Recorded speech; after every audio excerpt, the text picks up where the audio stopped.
Hello दोस्तों, स्वागत है आपका फिर से रेल ज़िंदगी चैनल में। तो दोस्तों, जैसे कि मैंने आपको अपनी लास्ट वीडियो में बताया था, बेस्ट स्ट्रेटजी प्लान इन 20 दिनों में आप कैसे पढ़ाई करके एक अच्छी स्ट्रेटजी के साथ अपने मार्क्स बढ़ा सकते हैं। आई होप आपने वो वीडियो ज़रूर देखा होगा। नहीं देखा है तो प्लीज़ जाके देखिए, मेरे चैनल पे अवेलेबल है।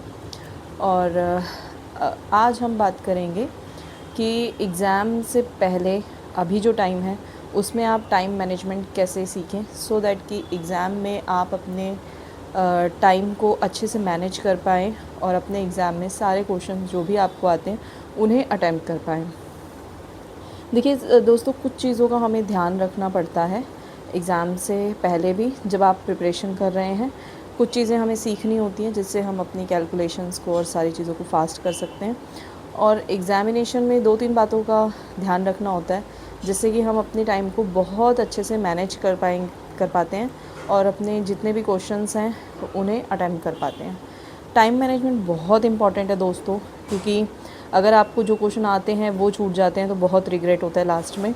और मैं ऐसा बिल्कुल नहीं चाहती। मैं चाहती हूँ कि अगर जितने भी क्वेश्चन आपको आते हों, एटलीस्ट आपको पता हो कि आपने सारे क्वेश्चन देखे और आप उसे अटेम्प्ट कर पाए, इतना टाइम आपके पास अवेलेबल हो। वैसे तो रेलवे में जितना टाइम मिल रहा है हमें एग्ज़ाम को क्वेश्चंस को अटेंड करने के लिए, वो बहुत ही इनफ है। टाइम की ऐसी कोई कमी नहीं होती है, लेकिन जैसे एसएससी में आपको पता होगा कि टाइम बहुत ज़्यादा ही मायने रखता है वहाँ पर रेलवे के मुकाबले हमें टाइम कम मिलता है। बट फिर भी रेलवे में भी क्वेश्चंस क्योंकि इतने बड़े आते हैं, इतना ज़्यादा कॉन्सेप्चुअल बेस आते हैं और घुमा के क्वेश्चंस पूछे जाते हैं, तो उसमें कहीं ना कहीं टाइम का इशू बहुत ज़्यादा होता है। तो आपको मैं ये बताऊंगी कि कैसे आपको अपने टाइम को मैनेज करना है, क्या क्या चीज़ें आपको सीखनी है, सो दैट कि एग्ज़ाम में आपको क्वेश्चंस अटैम्प्ट करते वक्त बहुत ज़्यादा टाइम ना लगे। तो दोस्तों, चलिए शुरू करते हैं कि आप कैसे अपने क्या चीज़ें सीखें। तो जो अभी आपके पास जो टाइम है उसमें सबसे पहली चीज़ तो है कि आपने मल्टीपल टाइम अपने जितना भी सिलेबस, जितने चैप्टर्स, जो भी कुछ आपने किया है उसको मल्टीपल टाइम आप रिवाइज़ करके रखिए। क्योंकि दोस्तों, सबसे ज़्यादा टाइम हमारा वेस्ट वहाँ पर होता है जब एग्ज़ाम में हम कोई क्वेश्चन देखते हैं और उसका आंसर हमें लगता है कि हमने इसे पढ़ा था और हम उसे रिकॉल नहीं कर पाते, या 4 ऑप्शंस में इतने हम कंफ्यूज हो जाते हैं क्योंकि इतने ऑप्शंस भी ऐसे पास पास दिए होते हैं कि आपको एग्जैक्ट आंसर नहीं याद आ रहा होता है। तो जब आप मल्टीपल टाइम किसी चीज़ को याद करके रखेंगे, रिवाइज़ करके रखेंगे, तो आपको ज़रूर वो आंसर एग्ज़ाम में याद आ जाएगा। मल्टीपल टाइम आपको रिवीजन करनी है, चाहे वो फार्मूलाज हों, चाहे वो आपकी रीजनिंग की ट्रिक्स हों, या फिर आपने जीके जीएस में भी कुछ ट्रिक्स बनाई होंगी मे बी उसको याद करने के लिए, तो उनको भी आपको मल्टीपल टाइम रिवाइज़ करना है, ताकि अपनी ट्रिक्स या फार्मूलाज को याद करने में आपको ज़रा सा भी टाइम ना लगे और एकदम आपको क्लिक हो जाए। जब आप इन सब चीज़ों को प्रैक्टिस करके रखते हैं, रिवीजन करके रखते हैं, तो आप डेफिनेटली तुरंत ही आपको याद आ जाता है। आपको मैथ्स में भी मल्टीपल टाइम प्रैक्टिस करनी है। जितने भी टाइप्स हैं या जो भी क्वेश्चंस हैं उनको आप अच्छे से बार बार लगाइए, सो दैट कि एग्ज़ाम में आपको किसी भी टाइप का क्वेश्चन देख के ऐसा ना लगे, आपको ऐसा सोचना पड़े कि इसको क्या करना है, कैसे करना है, याद नहीं आ रहा है।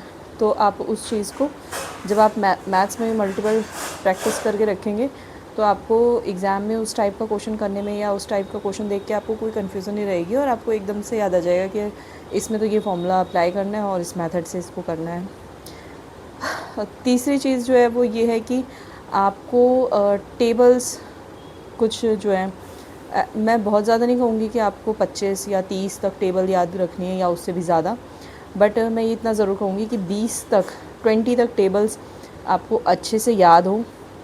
ऐसा ना हो कि अगर 18 7 पूछा है तो आप 18 1 18, 18 2 ऐसे करके शुरू करें। नहीं, 18 7 अगर है तो डायरेक्ट आपको याद आना चाहिए कि 18 7 क्या होता है और 12 7 क्या होता है, 18 5 क्या है, 19 6 क्या है।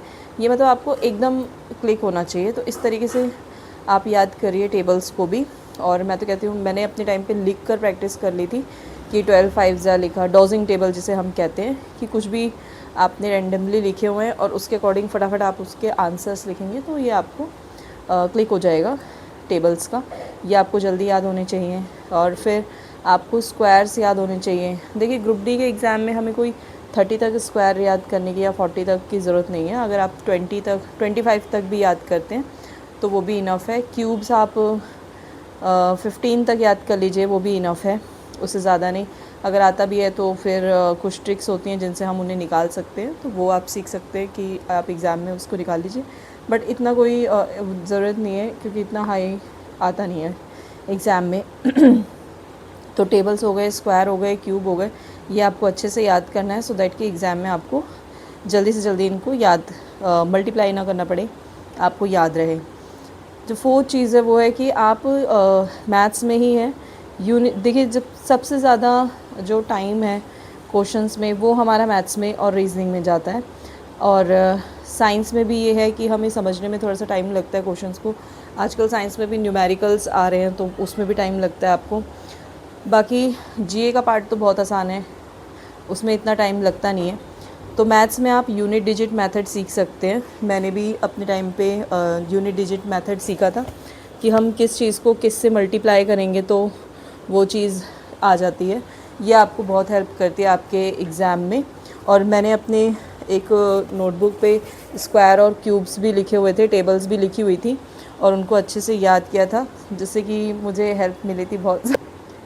तो यूनिट डिजिट मेथड आप सीख सकते हैं जो आपको बहुत हेल्प करेगा। प्लस आप डिविजिबिलिटी रूल सीख सकते हैं कि अगर हम 2 से डिवाइड करेंगे, 4 से कौन से नंबर डिवाइड होते हैं, 5 से कौन से नंबर डिवाइड होते हैं। तो ये कुछ चीज़ें हैं जो आपके मैथ्स में बहुत हेल्प करती हैं किसी भी क्वेश्चन को बहुत जल्दी सॉल्व करने में। तो आई थिंक अगर आप ये टेबल और स्क्वायर क्यूब करके यूनिट डिजिट मेथड और डिविजिबिलिटी रूल अगर आप सीख लेते हैं तो ये आपकी कैलकुलेशन को बहुत फास्ट बनाता है और आपको एग्ज़ाम में बहुत हेल्प करता है क्वेश्चंस को जल्दी अटैम्प्ट करने में, आपका टाइम बहुत बचाता है। अब जैसे रीजनिंग में भी है तो रीजनिंग में हम क्या कर सकते हैं, हम क्वेश्चन की प्रैक्टिस तो बहुत कर लेते हैं पर कुछ चीज़ों में हमें कन्फ्यूज़न हो जाती है। जैसे जब मैंने 2022 में एग्ज़ाम दिया था उस टाइम पे सिटिंग अरेंजमेंट के इतने सारे क्वेश्चंस आए थे और उसमें टाइम बहुत लगता है आपको सिटिंग अरेंजमेंट को सॉल्व करने में। तो आप इस तरीके से याद कर सकते हैं कि अगर कोई लेफ़्ट साइड बैठा है तो मुझे क्लॉकवाइज चलना है, राइट साइड बैठा है तो एंटी क्लॉकवाइज। क्योंकि मैंने कई बच्चे ऐसे होते हैं कि लेफ़्ट साइड है तो उनको समझ ही नहीं आता कि लेफ़्ट साइड में इधर बिठाऊँ मैं उन्हें या टेबल में इस साइड उनको लेकर जाऊँ। तो इसलिए ये आपके दिमाग में एकदम क्लियर होना चाहिए कि अगर कोई लेफ़्ट साइड है तो मुझे क्लॉकवाइज जाना है, राइट साइड है तो मुझे एंटी क्लॉकवाइज जाना है सिटिंग अरेंजमेंट। इससे आपके जो सिटिंग अरेंजमेंट के क्वेश्चन हैं वो बहुत फास्ट होते हैं और भी उन्हें सॉल्व करने के कुछ तरीके होते हैं जिन्हें अगर आप फॉलो करेंगे तो वो क्वेश्चंस भी जल्दी हो जाते हैं, उसमें भी इतना टाइम नहीं लगता। हाँ, एनालॉजी या किसी क्वेश्चंस इस टाइप के क्वेश्चन में थोड़ा टाइम लगता है जहाँ पे आपको टाइम देना पड़ेगा। तो ये तो बात हो गई कि आप बिफ़ोर एग्ज़ामिनेशन अपने टाइम को सेव करने के लिए क्या क्या चीज़ें फॉलो कर सकते हैं सो दैट कि आपका टाइम बचे एग्ज़ामिनेशन में के टाइम पे आप अपने आप को आपकी जो कैलकुलेशन है आपकी चीज़ें हैं उनको फास्ट कैसे कर सकते हैं। अब हम आते हैं कि एग्ज़ाम में आप क्या चीज़ करें सो दैट कि आपकी कैलकुलेशन आपका टाइम बचे एग्ज़ामिनेशन हॉल में। तो सबसे पहले तो आपको ये नहीं करना कि मुझे एक ही बार में पूरा पेपर अटैम्प्ट करना है। बहुत सारी वीडियोज़ में आपने सुना होगा और ये चीज़ बहुत हेल्प करती है। मेरे टाइम पे भी जब मैंने किया था कि आपको एक ही राउंड में पूरा पेपर नहीं करना है, आपको अपने जो पेपर को अटैम्प्ट करने का है उसे फर्स्ट, सेकंड, थर्ड राउंड में डिवाइड करना है। जब फर्स्ट राउंड में आप वो क्वेश्चन करेंगे जिनका आंसर आप 20 to 30 सेकेंड्स में कर पाते हैं। जैसे मान लीजिए जीए का क्वेश्चन आ गया तो वो अगर मुझे आता है, करंट अफेयर का क्वेश्चन मुझे आता है तो मैं उसको एकदम क्लिक करूँगी। वो क्वेश्चन पढ़ते ही 20 to 25 सेकेंड्स में अटैम्प्ट हो जाता है, उससे भी कम टाइम में। ऐसे ही कुछ मैथ्स के भी क्वेश्चंस होते हैं। मान लीजिए एलसीएम एचसीएफ का आ गया जो सिंपल से फॉर्मूले पे बेस्ड है तो वो आपको तुरंत आता है तो आप उसको फटाफट अटैम्प्ट कर सकते हैं एक राउंड में। तो इस तरीके से आपको ये पहचानना है कि फ़र्स्ट राउंड में मुझे वही क्वेश्चन अटैम्प्ट करने हैं जिन्हें मैं 20 to 30 सेकेंड्स में अटैम्प्ट कर पा रहा हूँ। सेकेंड राउंड में आपको उन क्वेश्चंस पे जाना है जिसमें थोड़ा टाइम लगेगा। आपको पता है कि इसमें मुझे 30 से 40 सेकेंड्स लग सकते हैं, इसको सॉल्व करने में थोड़ा सा टाइम लगेगा, कैलकुलेशन में टाइम लगेगा। लेकिन वो क्वेश्चंस आपको आते हैं, आपको क्या करना है ये पता है बट आपको ये पता है कि इसमें टाइम लगेगा, तो मैं इसको सेकेंड राउंड में अटैम्प्ट करूँगा। तो आपने सेकेंड राउंड में वो क्वेश्चन अटैम्प्ट करें।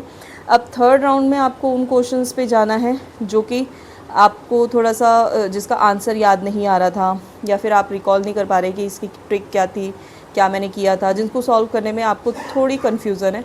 उन क्वेश्चंस को आप सबसे लास्ट के लिए रखिए, थर्ड राउंड के लिए अपने, और अपना टाइम ज़रूर मैनेज कीजिए कि आप 30 to 40 मिनट्स में आप एक राउंड कंप्लीट कर लें।